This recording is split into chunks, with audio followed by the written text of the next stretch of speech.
فكرت في الدنيا فكانت منزلا. السلام علیکم ورحمۃ اللہ وبرکاتہ. الحمد للہ رب العالمین وصلی اللہ وسلم علی نبینا محمد وعلی آلہ وصحبہ اجمعین ومن تبعہ بإحسان الی یوم الدین. اما بعد.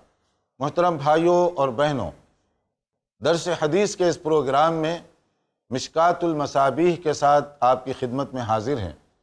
حدیث کی اس مشہور کتاب کا ترتیب سے مطالعہ اور ہر باب میں پائی جانے والی احادیث کا خلاصہ پیش کیا جا رہا ہے تاکہ کم سے کم وقت میں حدیث کی روشنی میں زیادہ سے زیادہ باتیں آپ تک پہنچ سکیں.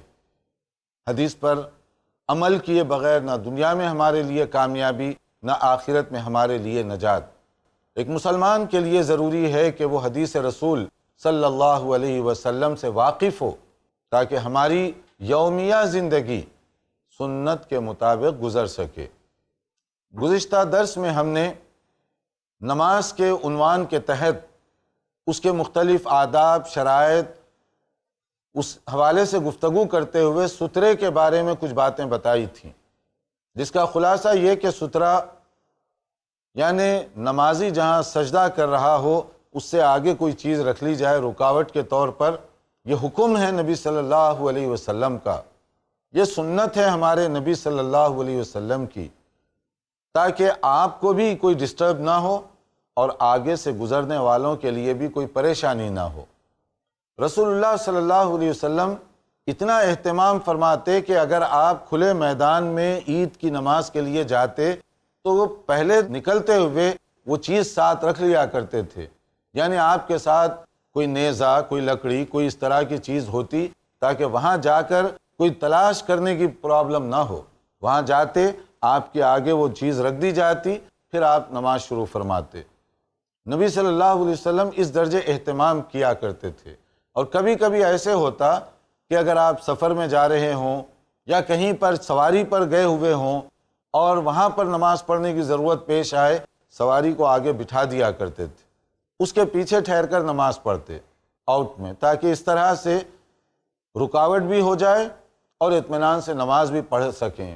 کان یعرض راحلتہ فیصلی الیہا، بخاری اور مسلم کے الفاظ ہیں کہ سواری کو یوں بٹھا دیا جاتا آپ کے آگے اور فیصلی الیہا، پھر آپ جو ہے ادھر کھڑے ہو کر اطمینان کے ساتھ نماز پڑھتے. اس سے آپ اہمیت کا اندازہ کیجئے کہ گھر سے نکلتے وقت اس کا اہتمام کیا جا رہا ہے، کیونکہ جب مسجد میں آپ نماز پڑھیں گے وہاں تو کوئی نہ کوئی چیز ہوگی. نوافل، سنت وغیرہ آپ پڑھ رہے ہیں مسجد میں تو دیوار کے قریب ٹھہر کر پڑھ سکتے ہیں، ستون کے قریب ٹھہر کر پڑھ سکتے ہیں، یا کوئی چیز جیسے ریحال وغیرہ کوئی بھی چیز اپنے آگے رکھ لیں، یا آپ کے لیے سترہ بن گیا. لیکن اگر آپ نفل وغیرہ پڑھ رہے ہوں تو اس کا اہتمام زیادہ کرنے کی اس لیے ضرورت پیش آتی ہے کہ امام کے ساتھ تو امام کا سترہ سب کے لیے کافی ہے، مگر نفل میں آپ اپنی نماز الگ پڑھ رہے ہیں تو اس کا اہتمام کیجیے. یا کھلی جگہ پر نماز پڑھ رہے ہوں جہاں کوئی دیوار یا اس طرح کی رکاوٹ نہیں ہے تو پھر آپ وہ کوئی چیز رکھ لیں سامنے، وہ سترے کا کام کرے آپ کے لیے. ابو داؤد کی ایک حدیث ہے جس میں نبی صلی اللہ علیہ وسلم نے حکم دیا، اذا صلی احدکم الی سترۃ فلیدن منہا، کہ جب سترہ تم رکھو تو ایسا نہ ہو کہ سترہ تو رکھا کہیں اور پیچھے جا کر ٹھہر کے نماز پڑھنے کے لیے. تو پھر مقصد کیا ہوا سترے کا؟ سترے کے قریب ٹھہر کر نماز پڑھو، یعنی ایسے کہ جہاں سجدہ آپ کو کرنا ہو تھوڑا سا اس کے آگے رکھ لیں، دیکھنے والوں کو بھی پتہ چلے کہ یہ آپ کا سترہ ہے اور آپ کے سجدے کی جو جگہ ہے بس وہاں پر وہ رکھا ہوا ہو. بہت زیادہ آگے کر دیں گے تو پھر کوئی فائدہ نہیں ہوگا. اور سترے کا فائدہ کیا ہے؟ کہا گیا لا یقطع الشیطان علیہ صلاتہ، ابو داؤد کے الفاظ ہیں کہ شیطان آپ کی نماز کاٹے گا نہیں اور کوئی گزرنے والا بھی اس کو کاٹے گا نہیں. دونوں طور پر آپ فائدہ اٹھا سکتے ہیں. یعنی شیطان اگر کوئی نماز میں خلل ڈالنا بھی چاہے تو اس کے لیے آپ نے پہلے سے وہ رکاوٹ کھڑی کی ہے، تو اس لیے شیطان کی رکاوٹ کا یہاں پر کوئی آپ کو نقصان نہیں ہوگا. اب جو چیز رکھی جائے وہ کون سی ہونی چاہیے، کم سے کم اس کی کتنی بلندی ہو. تو ایک جنرل بات بتائی گئی، جیسے کجاوا جو ہوتا ہے یعنی سواری پر آپ بیٹھتے ہیں، اونٹ پر، گھوڑے پر، جو لوگ سواری کے لیے استعمال کرتے ہیں، تو ٹیک لگانے کے لیے پیچھے ایک ہلکی سی لکڑی رکھی جاتی ہے، اتنا بھی ہو جائے تو کافی ہے، جس کو آج کی اصطلاح میں ہم سمجھ لیں چھوٹا جو بیگ ہوتا ہے آپ کا، تو بیگ اگر رکھ لیں سامنے یا اس طرح کی کوئی چیز تو آپ کا یہ ستھرا ہو جائے گا۔ یا اسی طرح جیسے آپ نے دیکھا بہت ساری جگہوں پر مساجد وغیرہ میں ماشاءاللہ قرآن مجید رکھنے کے لیے رحال وغیرہ بنایا جاتا ہے، وہ سامنے رکھ لیا جائے تو یہ بھی ستھرے کا کام کرے گا، اور ایسے ہی کوئی اور چیز ہو تو یہ ستھرے کے لیے کافی ہے۔ جیسے کہا گیا حدیث کے اندر، صحیح مسلم کی حدیث ہے، اذا وضع احدکم بین یدیہ مثل مؤخرۃ الرحل فلیصلی، کہ اگر آپ ایک کجاوے کی طرح سے سواری پر ٹیک لگانے کے لیے جو چیز رکھی جاتی ہے لکڑی کی، اتنی کوئی چیز رکھ لیں تو بس کافی ہے۔ ولا یبالی من مر وراء ذلک، اور اس کے بعد تمہیں کوئی فکر کرنے کی ضرورت نہیں ہے کہ اب آپ کے آگے سے کون گزر رہا ہے، یعنی نماز کا فائدہ۔ اور اگر کوئی چیز نہ رکھو تو اس کا گناہ کیا ہے؟ گزرنے والے کے لیے نمازی کے سامنے سے گزرنا یہ تو اچھا نہیں ہے، اور یہ گناہ کی چیز ہے۔ کہا گیا لو یعلم المار بین یدی المصلی ماذا علیہ، اگر گزرنے والے کو، جو نمازی کے آگے سے گزر رہا ہے، اس کو یہ معلوم ہو جائے کہ اس سے کتنا گناہ ہوگا مجھے، نمازی کے آگے سے گزرنا کتنا گناہ گار کرتا ہے، تو کیا کرے گا وہ آدمی اگر اس کو معلوم ہو تو؟ لَكَانَ أَن يَقِفَ 40 خَيْرٌ لَهُ مِنْ أَن يَمُرَّ، یعنی صحیح بخاری اور صحیح مسلم کے یہ الفاظ ہیں کہ اگر اسے معلوم ہو جائے تو 40 کہا گیا کہ 40 کا مطلب کیا ہے؟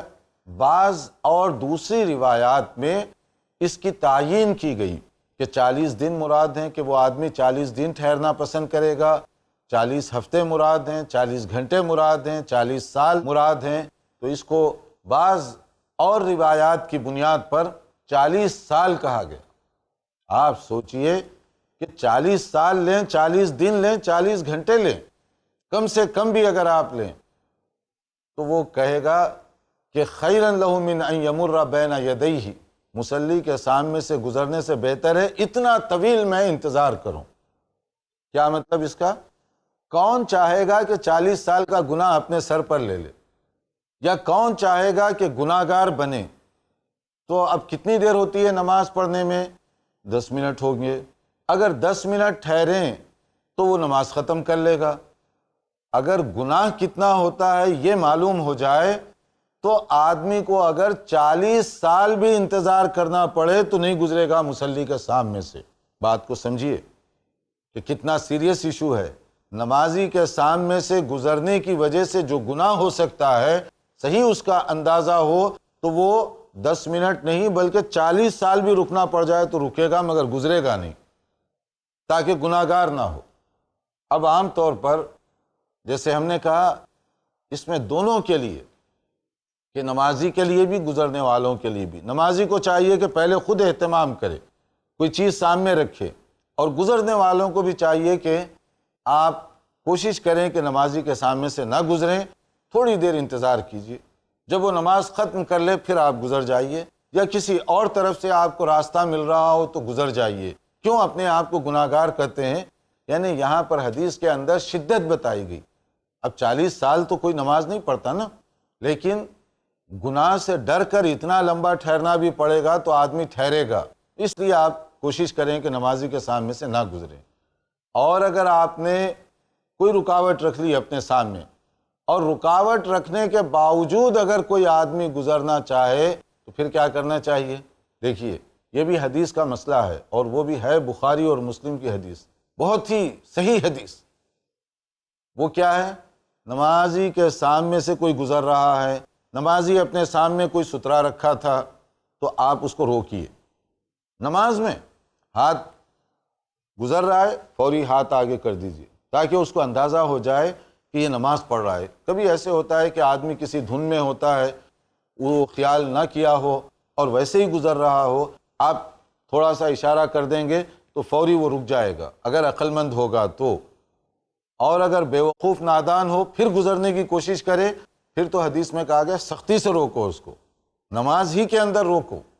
دیکھیے اذا صلی احدکم الی شیء یسترہ من الناس، کہ جب تم نماز پڑھو اس حالت میں کہ لوگوں سے تمہاری نماز کے درمیان سترا رکھا ہوا ہے، پھر بھی کوئی گزر رہا ہے، فَأَرَادَ أَحَدٌ أَن يَجْتَازَ بَيْنَ يَدَيْهِ، کہ کوئی ویسے ہی گزرنے کی کوشش کرے تو کیا کرو، فَلْيَدْفَعْهُ، ہٹا دو اس کو۔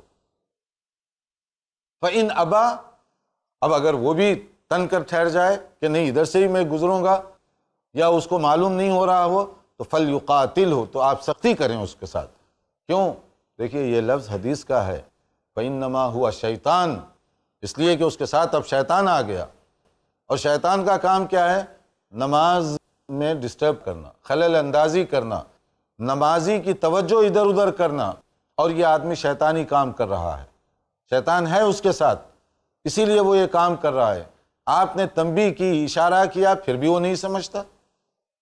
تو اس میں یہ دونوں چیزیں معلوم ہوئی، ایک تو سترہ رکھنے کا مسئلہ، اور دوسرا جو نمازی کے آگے سے اس طرح گزرتے ہیں اشارے کے باوجود نہیں رکتے، تو گویا کہ وہ شیطانی حرکت کر رہے ہیں۔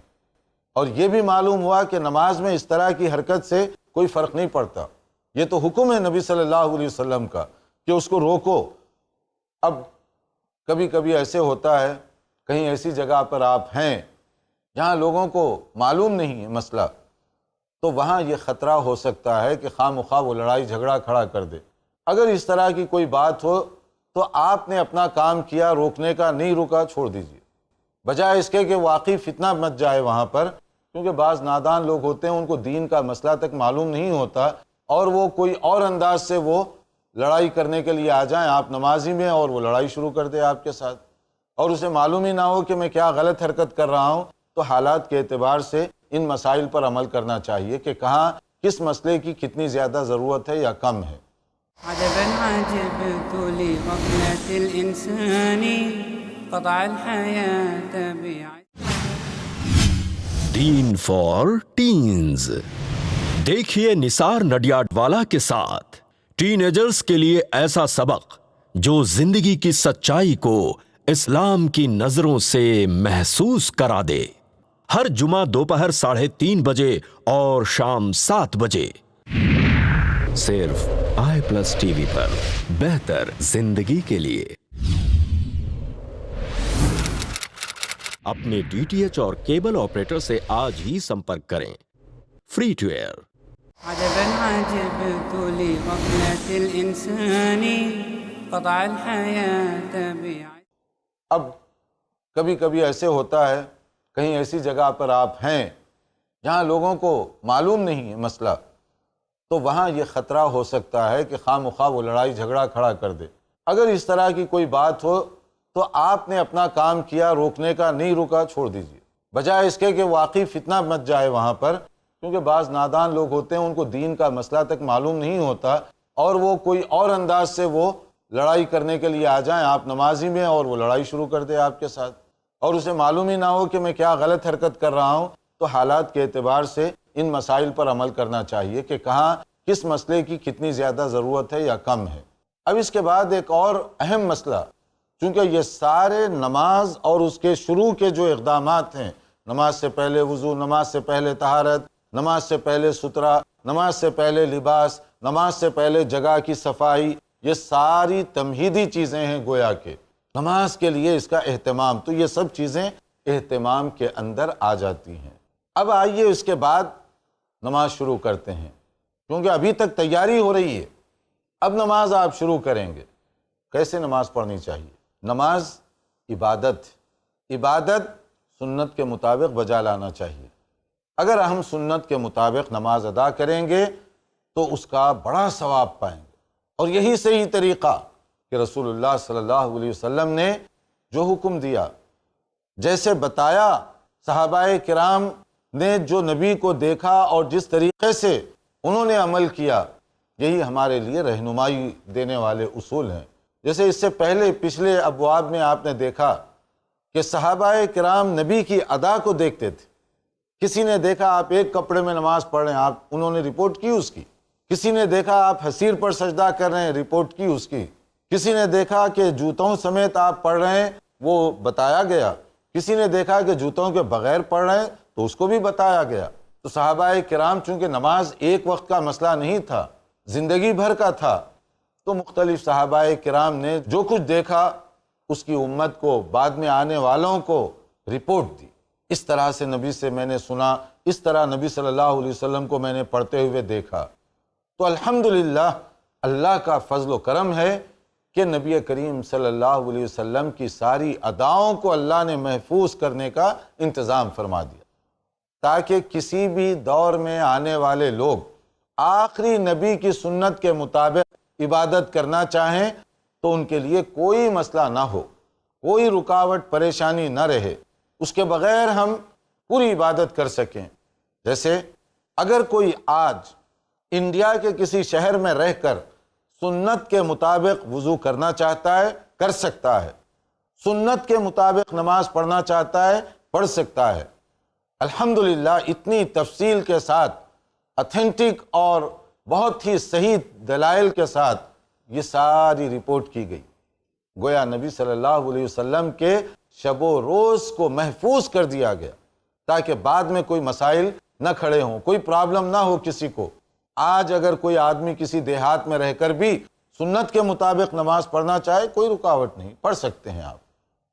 اب اس کے لیے دیکھیے، پہلے صلاۃ کی جو اہمیت ہے اس کو بھی آپ سمجھیں، کیونکہ صلاۃ ایمان کے بعد سب سے بڑی اور اہم چیز ہے۔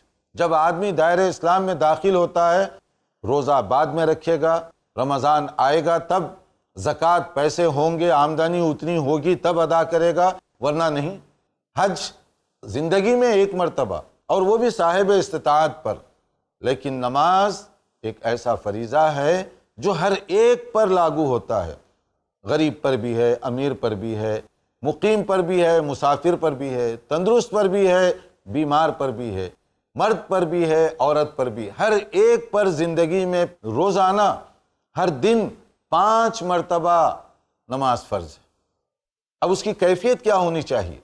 دیکھیے، رسول اکرم صلی اللہ علیہ وسلم کی جو ظاہری کیفیت تھی اس کی تو ہمیں کاپی کرنی چاہیے، کیونکہ نبی صلی اللہ علیہ وسلم نے تاکید سے حکم دیا۔ کیا تاکید سے آپ نے حکم دیا؟ صلو کما رأیتمونی اصلی، کہ تم نماز ایسے پڑھو جیسے کہ نماز پڑھتے ہوئے تم نے مجھے دیکھا ہے۔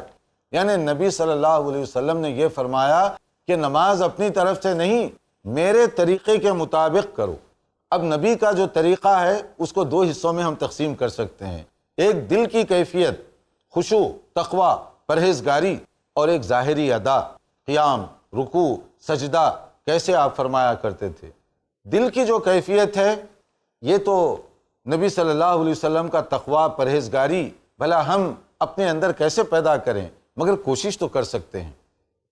اپنے اندر جو میکسیمم ہم تقوی لائیں، جو کر سکتے ہیں وہ تو آپ کیجئے، مگر ظاہری کیفیت اس میں کوئی رعایت نہیں ہے۔ قیام، رکوع، سجدہ وغیرہ ساری جو ادائیں ہیں، حرکات، وہ ایسے ہی ہونا چاہیے جیسے کہ نبی صلی اللہ علیہ وسلم نے کیا یا کرنے کا حکم دیا، ورنہ ہماری نماز باطل ہو جائے گی۔ دیکھیے، صحیح بخاری اور مسلم کی ایک حدیث ہے، ایک صحابی آئے مسجد میں، نبی صلی اللہ علیہ وسلم اپنے صحابہ کرام کے ساتھ تشریف فرما تھے۔ انہوں نے کہیں کونے میں ٹھہر کر جلدی سے نماز پڑھی اور نبی صلی اللہ علیہ وسلم کی خدمت میں حاضر ہو کر سلام کیا۔ نبی صلی اللہ علیہ وسلم کا انداز دیکھیے، آپ نے جواب دیا وعلیکم السلام، اور کہا ارجع فصلی فإنک لم تصلی، جاؤ نماز پڑھو کیونکہ تم نے نماز نہیں پڑھی۔ اب نبی صلی اللہ علیہ وسلم دیکھ رہے تھے وہ نماز پڑھ رہا تھا، آپ پھر بھی فرماتے ہیں کہ تم نے نماز نہیں پڑھی۔ اور وہ صحابہ کرام کا انداز، نبی سے تھوڑا ہی کوئی تکرار کرے، جیسے ہی کہا وہ فوری چلے گئے، جا کر پھر دوبارہ انہوں نے نماز پڑھی، پھر آئے سلام کیا، نبی صلی اللہ علیہ وسلم نے جواب دیا اور وہی جملہ کہا کہ جاؤ تم نے نماز نہیں پڑھی۔ اب دوبارہ انہوں نے ادا کی جیسے تیسے آتی تھی ان کو، پھر آئے سلام کیا، آپ نے تیسری مرتبہ بھی وہی بات کہی، ارجع فصلی فإنک لم تصلی۔ اب 3 مرتبہ تو وہ دہرا چکے، پھر بھی آپ فرماتے ہیں کہ نماز تم نے نہیں پڑھی۔ اب وہ صحابی کو تھوڑا سا ہوا کہ اب پوچھ تو لوں میں کیسے نماز پڑھوں، تو انہوں نے نبی صلی اللہ علیہ وسلم سے دریافت کیا کہ اے اللہ کے نبی صلی اللہ علیہ وسلم، جو نماز تو مجھے آتی تھی میں نے پڑھ لی اور 3 بار میں دہرا چکا ہوں، اب چوتھی بار جاؤں گا تو ظاہر ہے کہ پھر وہی بات ہوگی، جو مجھے آ رہی ہے وہی میں پڑھوں گا۔ تو آپ فرماتے ہیں کہ میں نے نماز نہیں پڑھی، آخر آپ کون سی نماز چاہتے ہیں کہ میں پڑھوں؟ تب نبی صلی اللہ علیہ وسلم نے انہیں طریقہ بتایا۔ صحیح مسلم کی طویل حدیث ہے، اس میں ساری تفصیل آپ نے بتائی، جس کا خلاصہ نماز کے لیے تم ٹھہرو، جلد بازی مت کرو، اطمینان کے ساتھ آرام کے ساتھ نماز ادا کرو، قیام آرام سے ہو، رکوع آرام سے ہو، سجدہ آرام سے ہو، سجدے کے درمیان بیٹھک اطمینان کے ساتھ، پھر دوسرا سجدہ، پھر اتحیات کے لیے جب بیٹھو ڈھنگ سے بیٹھو۔ یعنی ہر جگہ آپ نے اطمینان کے ساتھ نماز پڑھنے کا حکم دیا۔ پھر اس کے بعد کچھ ظاہری ادائیں بھی جو تھیں اس کے بارے میں بھی آپ نے انہیں بتایا کہ جب ٹھہریں تو کس طریقے سے ہاتھ باندھیں، نظر کہاں رکھیں، اور اس کے بعد رکوع کریں تو کس طرح سے رکوع کریں۔ آپ نے بتایا کہ رکوع ایسے مت کرو جیسے آدمی جھک جاتا ہے کمان کی طرح سے، ایسے نہیں، یہ رکوع کے آداب کے خلاف ہوگا۔ رکوع کریں تو اس طرح سے کہ آپ کی گردن کا حصہ اور کمر ایک ہی اینگل میں ہو، ایک ہی بیلنس کے ساتھ ہو، یہ نہیں کہ ایسے کمان کی طرح آپ جھک جائیں یا بالکل ایسے اکڑے ہوئے جیسے کوئی ٹہنی سوکھی ہوئی ہو ایسے ٹھہرتی ہے، اس طرح سے آپ ٹھہریں، ایسا نہیں ہوگا رکوع آپ کا۔ جب آپ رکوع کریں تو سارا ایک بیلنس کے اندر ہونا چاہیے، اور اسی طرح سے رکوع سے اٹھیں، اٹھتے اٹھتے ہی سجدے میں چلے گئے نہیں، اٹھو، ٹھہرو آرام سے، اس کے بعد پھر سجدہ کرو، ایک سجدہ ہوا بیٹھو آرام سے، پھر دوسرا سجدہ کرو۔ اس طرح سے آپ نے قیام، رکوع، سجود وغیرہ کی تفصیل ان صحابی کو بتائی۔ تو اس میں ہمارے لیے جو ہے حرکت کیسے کرنی چاہیے۔ اب بعض لوگوں کو آپ دیکھیں نماز جب شروع کرتے ہیں تو جیسے کوئی میٹر لگا دیتے ہیں نا ٹیکسی والے، تیزی کے ساتھ ایسے میٹر لگا ہوا ہے، جلدی جلدی حرکت کرو، گویا نماز کم ایکسرسائز زیادہ ہو رہی ہے۔ کیسی نماز؟ آپ کی یہ اٹھک بیٹھک ہے کہ آپ ورزش کرنے کے لیے آئے ہوئے ہیں؟ نماز میں ٹھہریں، اطمینان سے ٹھہریں، رکوع کریں اطمینان سے کریں، سجدہ کریں اطمینان کے ساتھ کریں، ورنہ نبی صلی اللہ علیہ وسلم نے 3 بار وہ صحابی کو واپس کر دیا نماز پڑھنے کے باوجود۔ آپ نے فرمایا کہ تم نے نماز ہی نہیں پڑھی۔ اب اس کے بعد طریقہ پھر نماز شروع کرنے کا کہ نماز کے لیے جب ٹھہرے ہوئے ہوں، ٹھہرنے کا تو انداز بتا دیا گیا۔ اب اس کے بعد میں کیا ہے کہ نبی کریم صلی اللہ علیہ وسلم تکبیر تحریمہ کے ساتھ اپنے دونوں ہاتھ اٹھایا کرتے تھے، اللہ اکبر۔ تو یہ دونوں ہاتھ اٹھانے کے اندر بھی یہ ادب بتایا گیا کہ انگلیاں عام طور پہ اس اینگل میں قبلہ رخ ہونی چاہیے، کہ جیسے آپ نے دیکھا ہوگا بعض لوگ جیسے کوئی آدمی تھکا ہوا ہو، سستی اور غفلت سے جیسے ہاتھ ایسے کرتا ہے، اس طرح عجیب عجیب قسم کی حرکتیں کرتے ہیں۔ جب ہاتھ اٹھائیں تو پراپر ہاتھ اٹھائیے، زبردستی سمجھ کے مت اٹھائیے، سستی اور کاہلی کے ساتھ ہاتھ مت اٹھائیے، پراپر انداز سے ہاتھ اٹھائیے۔ اور یہ جو ہاتھ اٹھانا ہے کہاں تک اس کو اٹھائیں گے؟